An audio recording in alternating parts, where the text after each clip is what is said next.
independência ou morte e tudo resolvido, não foi bem assim que as coisas aconteceram.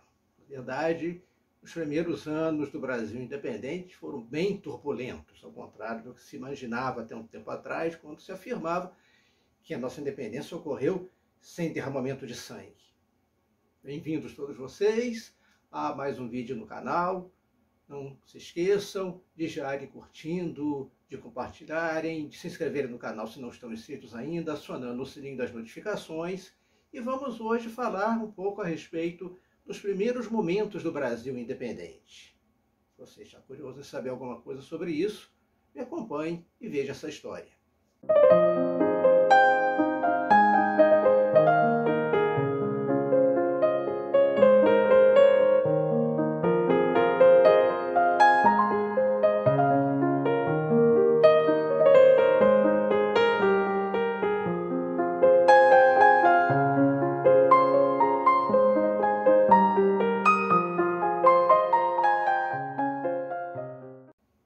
Em primeiro lugar, precisamos esclarecer um ponto muito importante do Brasil independente. Por que foi adotada a forma monárquica de governo, enquanto os outros países da América do Sul, mas mesmo América, depois viria a ser América Central, os Estados Unidos, adotaram a República como forma de governo? A presença de Dom Pedro, por aqui, é uma das razões óbvias. Príncipe regente, que é o líder do processo e que se tornaria um rei ou um imperador. Mas não é apenas essa presença a causa. Existiram outras apontadas pelas historiadoras Lilian Schwartz e Heloísa Starling. Colocam 3 motivos para isso. Primeiro, os idealizadores da nossa independência tinham receio de que o território do Brasil fosse fragmentado, dividido, caso fosse instaurada uma república, que aconteceu na América Espanhola. Os antigos vice-reinados, capitanias gerais que os espanhóis haviam criado, foram totalmente divididos em pequenos países. Segundo, é que a elite brasileira esteve à frente do processo de independência, tinha sido instruída nas tradições monarquistas de Portugal, já conheciam, então resolveram manter essa forma de governo. E, em terceiro lugar, a monarquia era uma maneira de se manter o status, a situação social e econômica do país.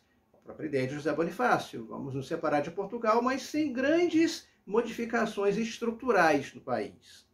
Então isso fez com que a monarquia fosse escolhida, e no caso da manutenção da unidade territorial foi uma escolha acertada. Já foram feitos vários estudos mostrando que o Brasil, como nós conhecemos, não existiria caso fosse instaurada uma república. Nossas regiões se fragmentariam em pequenos países, como aconteceu, já dito, na América Espanhola. Agora, aquela ideia que se tinha algum tempo atrás, de que a nossa independência tinha ocorrido de maneira pacífica, sem derramamento de sangue, não foi bem assim.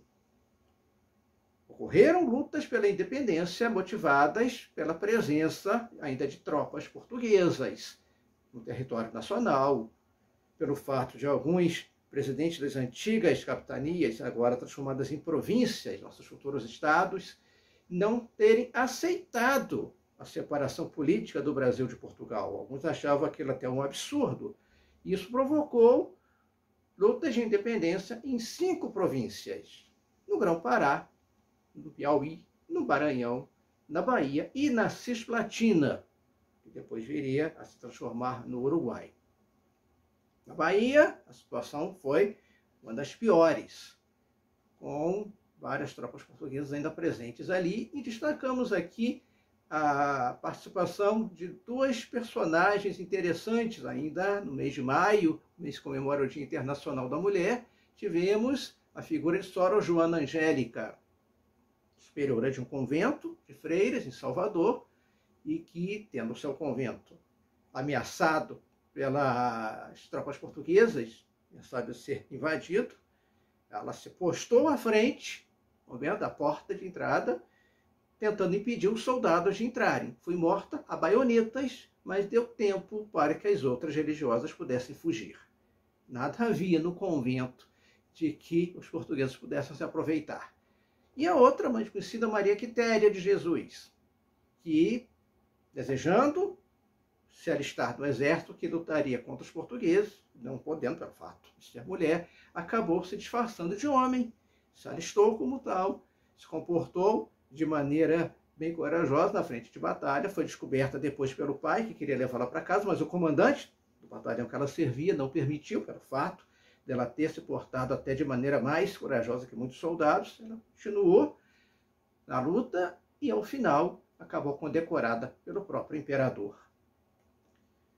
Só que para essa luta o Brasil não tinha um exército, não existiam soldados aqui capazes de enfrentar as tropas portuguesas que ainda existiam no nosso território. A saída foi seguir a ideia dada por José Bonifácio, ou seja, contratar mercenários, soldados que lutam por dinheiro.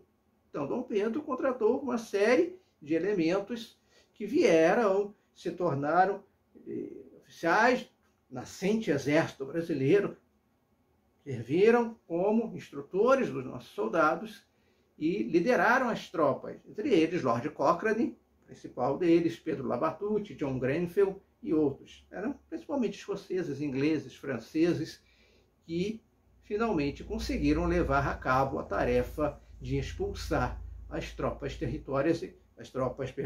portuguesas do nosso território e garantir a independência do Brasil. Mas havia uma outra questão externa, a questão do reconhecimento da independência. Não adiantava nada o Brasil se proclamar independente sem o reconhecimento dos outros países.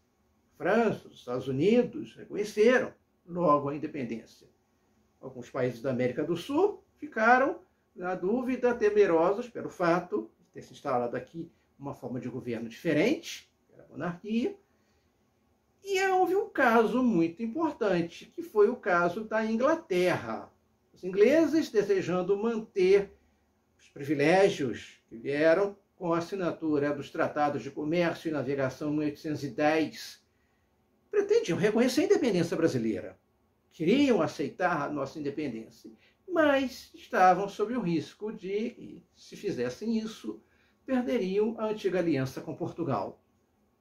Então, os ingleses mediaram um acordo entre Portugal e o Brasil. A saída era exatamente Portugal aceitasse a nossa independência antes, e aí o caminho estaria aberto para os ingleses. De fato, aconteceu. Portugal, finalmente, acabou aceitando a independência sob condições, das quais o pagamento de uma grande quantia, a guisa de indenização. Os portugueses perderam a sua galinha dos ovos de ouro, que era o Brasil. Então, queriam uma indenização por isso. O Brasil não tinha esse dinheiro. A saída foi contrair um empréstimo com a Inglaterra, que saiu ganhando mais uma vez. E Dom João VI seria proclamado imperador perpétuo do Brasil. É um título apenas que não tinha nada assim de lucrativo, mas era um título que ele acrescentava aos vários outros que tinha, como rei de Portugal, de Algarves, de terras da Quém, da Além-Mar, da África, da Ásia e outras coisas. Gostava muito de títulos assim na época. O Brasil finalmente teve a sua independência reconhecida pelos portugueses e abriu caminho para que a Inglaterra também reconhecesse, com a condição, entre outras, de que, com o tempo, seria abolido gradativamente o tráfico de escravos africanos para o Brasil, que lá atrás já tinha sido acertado com esses tratados de 1810, e outra vez volta esse assunto a ser colocado como condição pelos ingleses, mas o tráfico negreiro só termina efetivamente em 1850, com a assinatura da Lei Eusébio de Queiroz, que veremos mais adiante. Então, reconhecida a independência, terminadas as lutas, antes disso era necessário também organizar-se a vida jurídica do país. Criar-se uma Constituição. Com esse objetivo, Dom Pedro convoca a primeira Assembleia Nacional Constituinte do país, que se reúne em 1823. E desde o início, os trabalhos da Assembleia foram, assim, bem editados, pelo fato de que houve uma questão muito grande entre os deputados e o imperador. Na sessão de abertura dos trabalhos constituintes, Dom Pedro fez um discurso que não agradou aos deputados, quando ele disse que desejava que eles fizessem uma Constituição que fosse digna do Brasil e dele. O que ele estava querendo dizer com isso? Que a Constituição deveria ser feita à sua imagem e semelhança, dentro daquilo que ele pretendia. Apesar de Dom Pedro nunca ter sido um monarca absoluto, os moldes do absolutismo europeu, ele tinha uma certa tendência autoritária, queria se impor. Então a questão que surgiu daí é quem teria mais poder, o executivo ou o legislativo? Obviamente que os deputados pretendiam que o legislativo tivesse mais poder. Muito bem, esses deputados se reuniram e Antônio Carlos de Andrade, irmão de José Bonifácio, apresenta um anteprojeto de Constituição que foi conhecido como a Constituição da Mandioca. Por que recebeu esse nome? Pelo fato de que foi colocado ali que condição para se alistar como eleitor ou se apresentar como candidato seria possuir uma determinada renda anual em produção de farinha de mandioca. Nós chamamos depois de voto censitário, só vota quem tem determinada renda. Mas por que farinha de mandioca? Porque a farinha de mandioca era a alimentação básica do escravo. Então, talvez não ficasse bem colocar-se lá que a pessoa deveria ter tantos escravos, né? Porque a Constituição de 1824, ela não menciona a escravidão. A Constituição Imperial não fala em escravidão no Brasil. Então, a farinha de mandioca, nas entrelinhas, queria dizer que aquela pessoa que tivesse aquela produção tinha muitos escravos, ou seja, tinha um poder aquisitivo maior. Os trabalhos da Assembleia prosseguem por um tempo até que choques entre os constituintes e Dom Pedro se tornaram cada vez mais frequentes. Na noite de 11 para 12 de novembro de 1823, os deputados se proclamam em Assembleia Permanente. Dom Pedro ordena o fechamento da Assembleia, a dissolução da Constituinte e a prisão desses deputados. Foi a chamada Noite da Agonia. No seguinte, os deputados, vendo que não podiam enfrentar as tropas imperiais, já estavam à frente, ameaçando bombardear o prédio onde se reuniram, acabaram se rendendo. Consta que Antônio Carlos de Andrade, ao sair do prédio, teria tirado a cartola e cumprimentado o canhão, dizendo respeito Sua Majestade, referindo, na verdade, à força que estava sendo ali usada contra os deputados constituintes.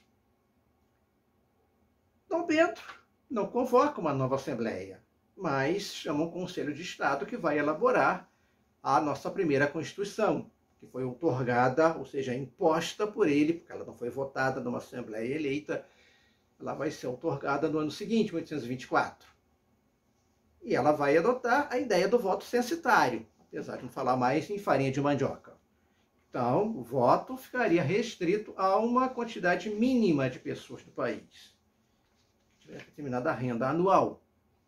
A capacidade também, a possibilidade de se candidatar para o cargo de deputados, também era muito limitada. Essa Constituição de 1824 teve, obviamente, a forma monárquica de governo. O Brasil se consolidava como uma monarquia constitucional, hereditária e vitalícia, na pessoa de Dom Pedro I.